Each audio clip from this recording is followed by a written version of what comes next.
Welcome to the Jack Attack. I am your host, Jack Everett, and today I want to talk about the Netflix series, The Dark Crystal: Age of Resistance. And this is a prequel TV series to the film, The Dark Crystal. I'm just going to start by sharing my thoughts on the film. I originally saw The Dark Crystal because I was a big fan of the film Labyrinth, and I wanted to see other films by Jim Henson's studio. But all I can say that I really remember from the film The Dark Crystal was the mystics walking across the desert, and then one of them suddenly dying. And that's pretty much all I remembered of the whole film. I didn't remember what it was about or anything like that. I just remembered the image of the mystics walking across the desert, which is an image that came up again in Dark Souls 3 with the pilgrims walking across something. But that was my experience with The Dark Crystal. The Dark Crystal: Age of Resistance is what you should be watching on TV. This is the best show that I've seen in a long time.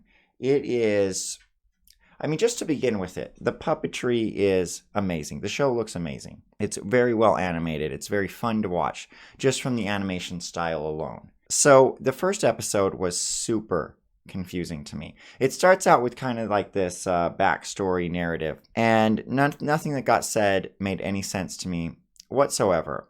But I did continue watching through the episode, even though it was very confusing. And I'll say this, The Dark Crystal is intense. In the very first episode, a very cute, a very adorable puppet is killed. And I was shocked. I was shocked when I saw this. I was like, okay, this is PG rated. This puppet is going to come back somehow. They'll somehow restore this puppet, because it's there's no way there's murder in a show like this. But to get into spoilers, and I'm only going to spoil the first episode, there's murder. And when these puppets die, they're not coming back. Now, if you actually remember the plot of The Dark Crystal, all of the Gelfling are dead. The Gelfling are kind of the main race of this planet. I think it's called Thra or something like that. All the Gelfling are dead except for 2 in the film.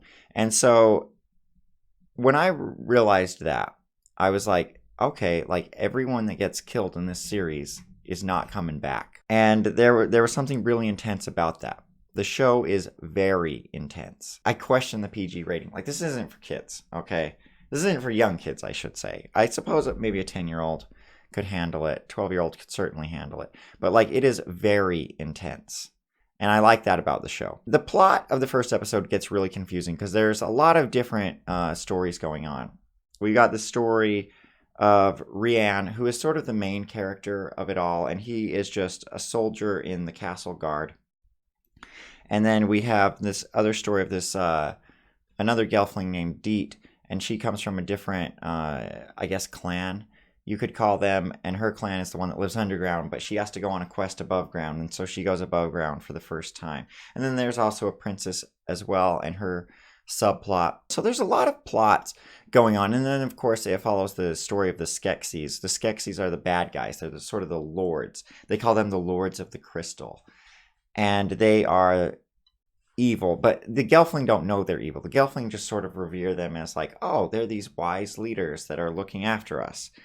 But in the first episode, Rian discovers that the Skeksis are evil, and because the Skeksis murder the other Gelfling that I was talking about. And so he discovers that, and so he gets banished, and the Skeksis are trying to make him look really bad. What I would describe The Dark Crystal: Age of Resistance as is PG-rated Game of Thrones. I think that's what it is. I've never actually seen Game of Thrones, but I understand. I read one of the novels, and I do understand that there's a lot of political stuff going on, there's a lot of betrayal going on, and there's a lot of murder going on in Game of Thrones.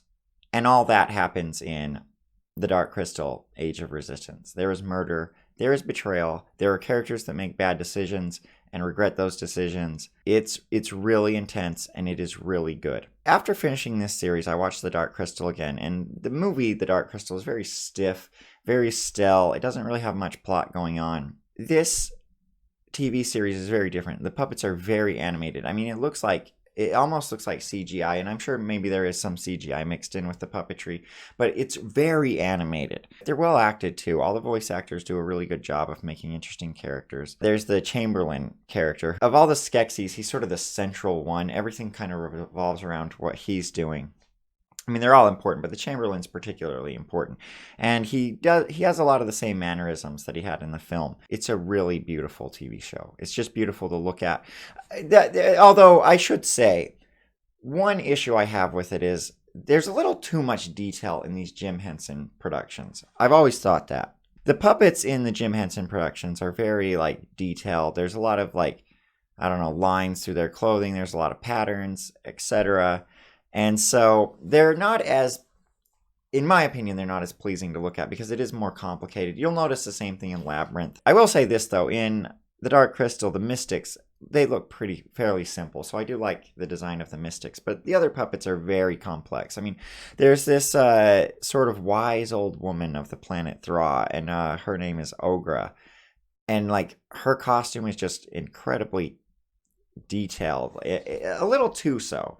So I would say that about it. That's really my only complaint about the design of the show, is that maybe there's too much detail in it. But, you get used to it, I should say. I'll just conclude by saying, yeah, you need to be watching The Dark Crystal, Age of Resistance. It's probably the best show on TV right now. So if you've seen this show, let me know what you think about it. Let me know what you thought about the movie. Let me know if you think you don't want to see this show because you saw the movie and you didn't really care for the movie. This has been Jack Everett. Thanks for watching.